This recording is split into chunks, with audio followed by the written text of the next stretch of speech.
আমি এখন তৃতীয় রাউন্ডের কাজ করব। তৃতীয় রাউন্ডের কাজ করার জন্য আমি একটি স্লিপ নট করে নিলাম। স্লিপ নট করে এখন আমি হুকটিকে এভাবে ঢুকিয়ে নিব। আপনারা দেখলেই ভালো করে দেখলেই বুঝতে পারবেন। তারপর আমি যে দ্বিতীয় রাউন্ডের কাজটি শেষ করেছিলাম, সেখানে যে 2টি চেনের স্পেস করেছি, সেখান থেকে আমি একটি ডাবল ক্রোশেট করে নিব।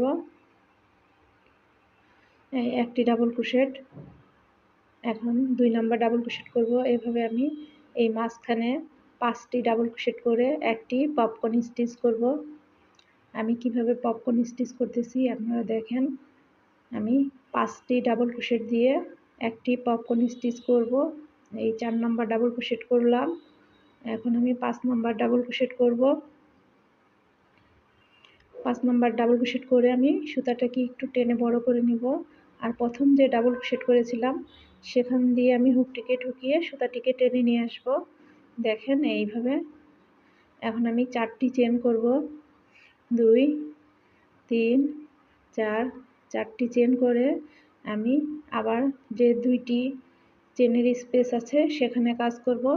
সেখানে আমি আবার একটি ডাবল ক্রোশেট করলাম। এই 2 নাম্বার ডাবল ক্রোশেট করলাম। আমি এখানেও আবার একটি পপকর্ন স্টিচ করব। পপকর্ন স্টিচ করার জন্য আমি এখানে 5টি ডাবল ক্রোশেট করব। 4, এই 5 number double crochet, 5 number double crochet করে এখন আবার আমি সুতাটিকে টেনে একটু বড় করে প্রথম যে ডাবল ক্রোশেট ছিল সেখান থেকে টেনে নিয়ে আসব। এইভাবে একই নিয়মে আমি 8টি যে 2টি চেনের গ্যাপ তৈরি হয়েছে, সেখানে 8টি স্পেসে আমি 8টি পপকর্ন স্টিচ করব। এভাবেই এই রাউন্ডটি কমপ্লিট করে নিব।